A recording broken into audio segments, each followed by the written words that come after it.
If you had told someone, say, 20 years ago, that they could hold a device in their pocket with instant access to millions of songs, well, they probably would have called it science fiction. Oh, absolutely. Yep. But Yeah. that's exactly what music streaming apps do. They've completely changed the game, moving us from, owning music to just accessing it. That's a huge shift. It is. And our mission today is to unpack how it all works.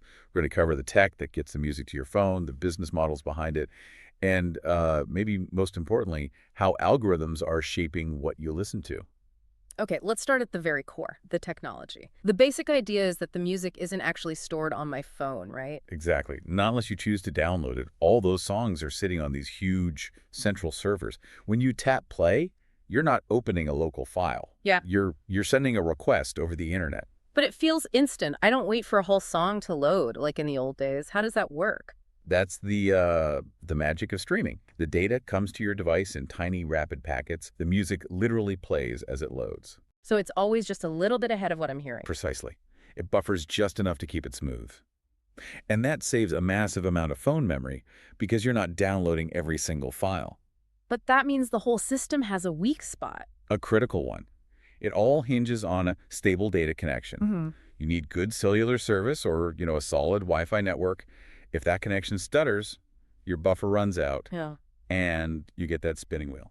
Right. And that need for a constant connection leads us right into the business side of things, because sometimes you can't rely on having Wi-Fi. It's the perfect segue. These companies basically run on two main models, free and premium. The free version is what gets everyone in the door, but it definitely has its catches. For sure. Anyone can listen for free, but you pay for it with your time by listening to ads between songs. That's how they cover the enormous costs of servers and royalties. But the free experience is also designed to be just a little bit annoying. You mean like when I can't skip a song I don't like? Exactly that. There's often a limit, maybe 6 skips per hour. It's a deliberate restriction.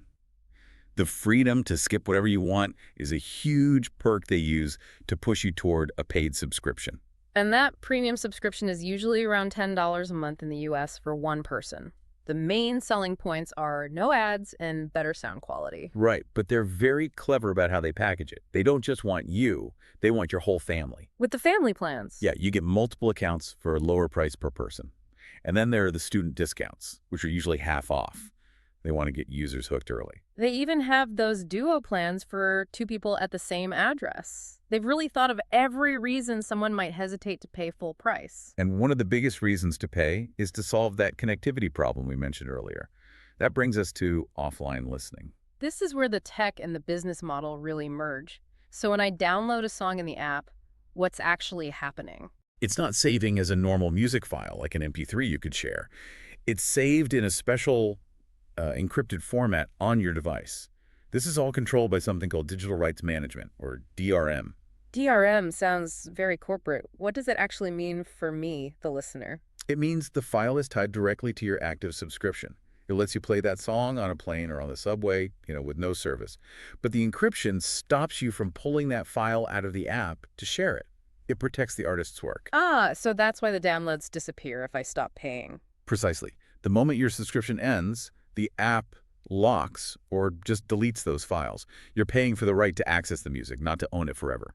Let's talk about the quality of that access. I see settings for sound quality measured in kilobits per second. What does that mean? It's all about the data rate.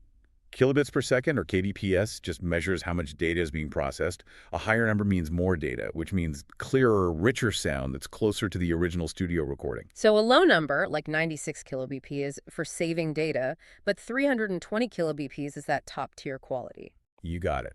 And for real audio fans, some services even offer lossless audio, which is the highest possible quality. But the trade-off is that those files are huge and take up a lot more space and data. So the advice is pretty clear.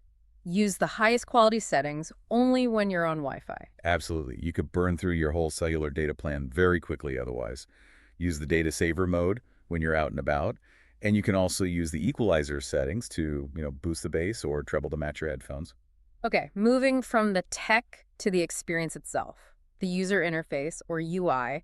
It looks simple, but I imagine a ton of work goes into making it easy to navigate millions of songs. A huge amount. A good UI feels intuitive, You have your standard layout, Hmm. a home screen with new music, a search bar that's always easy to find, and a library to keep all your saved songs. The icons are universal to play, pause, shuffle.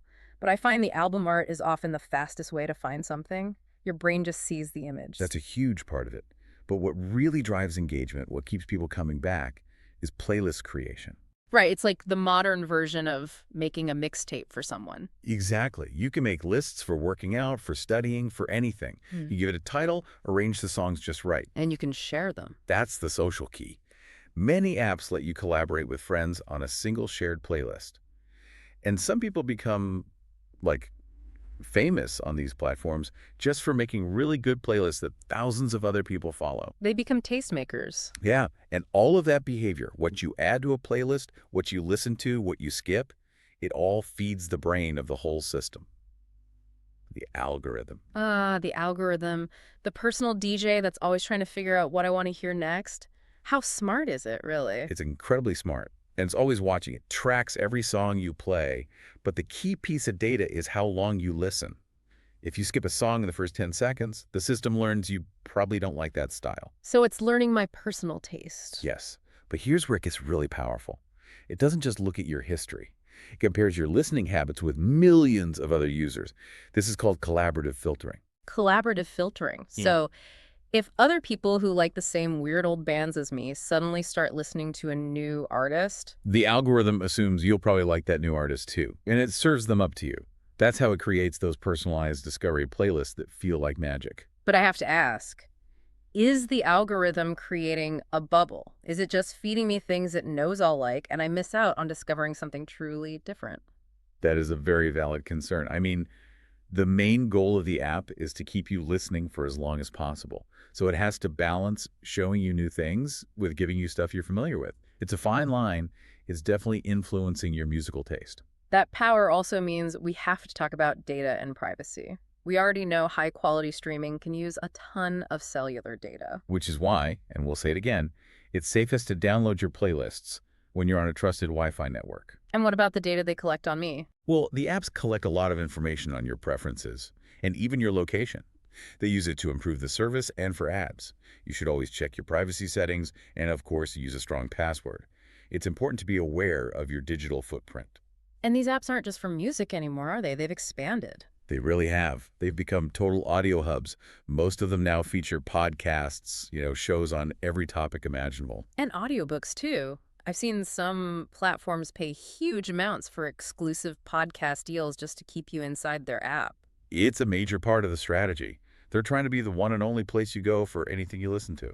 What I find really amazing is the device integration. I can be listening on my phone, walk into my living room, and just hand the music over to my smart speaker without missing a beat. That seamless handover is key. You can control it from your car dashboard, your smartwatch, even your gaming console. How does that actually work? It's mostly done with wireless tech like Bluetooth and other local network streaming protocols that let all your devices talk to each other. And the social features are getting deeper, too. You can see what your friends are listening to in real time. Yeah, and artists use their profiles almost like a social media page, posting updates and short videos to connect directly with their fans. Okay, we've covered the tech, the business, the experience. Let's get to the final and maybe most important piece. How do the artists actually get paid? The basic system is that the app pays a royalty, a tiny amount of money, to the artist and their record label every single time a song gets played. We always hear that the payment is just a fraction of a cent. It is. It can be as low as $0.003 per stream. That means an artist needs millions upon millions of streams just to earn a meaningful income from it. And that's the big debate, right? Critics say the system doesn't pay smaller, independent artists nearly enough. That's the heart of the controversy.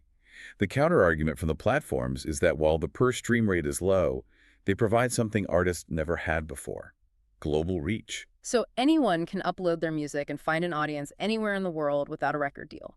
Exactly. It removes the old gatekeepers. So for you as a listener, every song you play is a vote. You're participating in this economy. You can support artists you love just by listening to their music and sharing it. So these apps are so much more than just a play button. They're a mix of powerful algorithms, complex business models, and this constant seamless connectivity. And by understanding how the tech and the business work, you can use these incredible tools safely, responsibly, and really make the most of them. Good luck with your studies.